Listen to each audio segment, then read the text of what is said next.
Magandang araw at magandang gabi po sa mga nakakapanood sa gabi at sa lahat po ng naabot ng video nito. Welcome po dito sa AMB o Avoid Mix Videos. Ngayon po ay may video tayo mula kay Wyon. Ano bang basahin niya? Na We Own o Wyon, na patungkol po ito sa banta ng China sa Pilipinas, no? At ang pamagat niya po ay China versus Philippines or to attack Philippines. China warns not to play with fire, no? Ito po ay isang maliwanag na mensahe mula sa China, no, na kung sakaling tayo ay tutulong dito sa Taiwan, kung ito ay i-invade ng China, ay pinauna na nila itong warning na to, no, na huwag tayo maglaro ng apoy, no? Para maliwanagan po tayo, i-play po natin itong video na ito. Tingnan po natin at bigyan natin ng reaction at comment.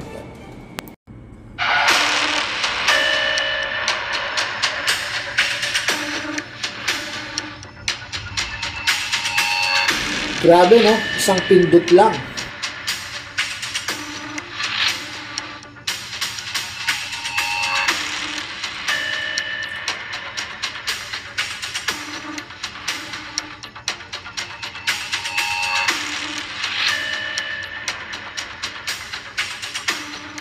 台湾问题是中国的内政，是中国核心利益当中的核心。如何解决台湾问题，是中国人自己的事，不容他人知。 Actually, ito po ay isang response, no, doon sa binitawan ng ating general, no, si Browner, na humanda na tayo sa anumang gera, na siguradong tayo ay damay, no. Talaga naman damay tayo kasi kaalyado natin ang Amerika. At yung Amerika may pinapangakong tulong din dito sa Taiwan. Ngayon po, kung hindi tayo tutulong, baka hindi na rin tayo tulungan ng Amerika kasi parang iniiwan natin sila sa ere. Gaya nga ng sinabi ni Hegseth, no, ng Pentagon. Siguraduhin nyo na handa kayo at nasa side kayo ng Amerika, no? Doon sa mga kaalyado, no? Parang banta rin yun, no? Sige po, tuloy natin ang video. 我们奉劝菲律宾有关人士，不要在台湾问题上挑衅玩火，玩火者必自焚。我们也坚决反对有关人士。 Maliwanag na, no? Hindi to fake news, no? No? Huwag maglaro ng apoy, no? Sa pakikialam dito sa Taiwan, no? Pero wala tayong magagawa, no? Sabi nga, damay-damay na yan. 我们也坚决反对有关人士毫无根据的发表颠倒黑白、抹黑炒作式的言论。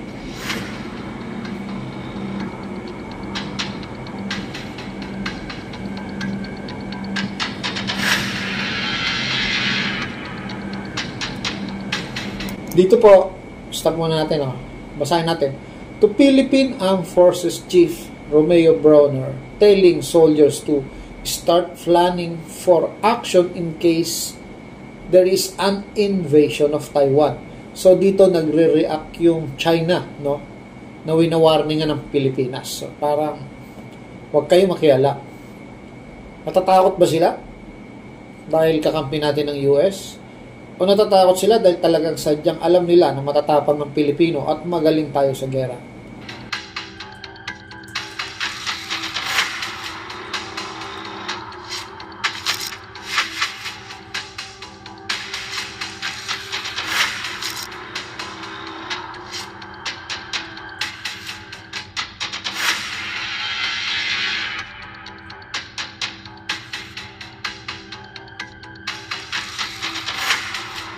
So, ito lagi nilang sila sabi to. The Philippines must not undermine regional peace and security.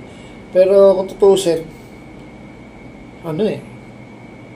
sa kanila dapat sabihin yan, no? Kasi sila itong aggressive, no?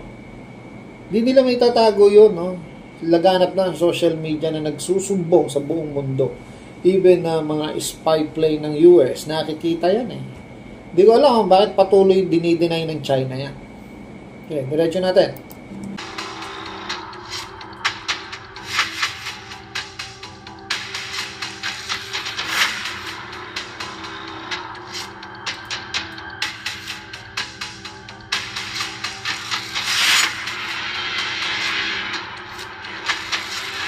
Ito na naman po. Start natin. About the United States possible sale of F-16 fighter jet to the Philippines. Parang takot na takot ang China, no? Na maka-upgrade tayo. No? Plano pa lang yan, ha? Takot na yung China. Grabe, no? Ayaw ba nilang, dapat kung kaibigan ang tingin nila sa atin, dapat alam nila na dapat matuwa sila sa napapala natin. Sa atin, F-16 fighter jets, no? Ito, approved na kasi ito, eh. Alam ko, approved na ito ng Amerika. Bebentahan po by 2026, no? At may lumabas pang issue na pang ano lang yan. Hindi talaga F-16 ang ibibigay sa atin. Kung hindi yung kanilang 5th generation, no? Na jet. Yung kagaya nung sa na KF-21. F-35 yata. O F-22 Raptor. O F-25. Mga nasa ganun yan. Yun ang possible daw. Pero parang sinasabi lang na F-16. No? Pero hindi pala yun. Yun yung lumalabas na balita ngayon. Takot na takot ang China, no? Ayaw nilang tayo. Nakikialam sila, karapatan natin to, mga Pilipino tayo, karapatan natin kung anong gusto natin gawin sa pera natin, di ba? Parang gano'n. No? O ano natin dapat bilhin para palakasin ang ating bansa.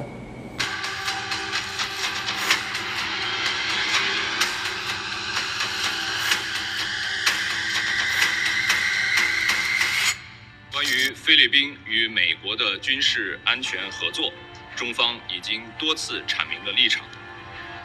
菲律宾同其他国家开展的任何防务安全合作，都不应该针对第三方，或者损害第三方的利益，更不能威胁地区的和平与安全，加剧地区的紧张。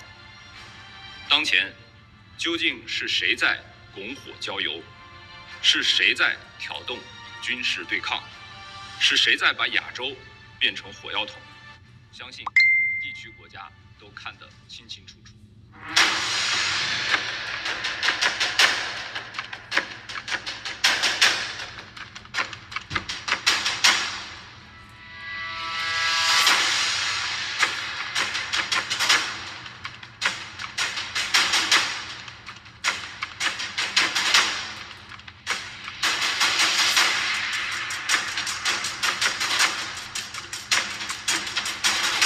So napapansin nyo yung China, lagi silang nagme-military drill, palapit ng palapit dito sa Taiwan, no? Para silang sawa na unti-unting lumilingkis, no? Sabay babanat ng subo. Ganon yung tactic ng China, no? Military drill tactic, pero full load na po yung mga barko na yon, no? Anytime, sasalakay po yan. At magugulat na lang tayo lahat. Paggising natin kinaumagahan, gera na pala. No? So nandiyan na yan eh. No? At itong mga Chinese na to, napakataas yung tingin nila sa sarili nila. No? Na akala nila kaya nila lahat. Akala nila makokontrol nila lahat. Tinatanggalan nila ng kalayaan yung mga bansa na umasenso sa tabi nila. Kasi gusto nila sila lang. So, mali naman po yun. No? May karapatan tayo masenso para sa atin. Tuloy natin at matapos na.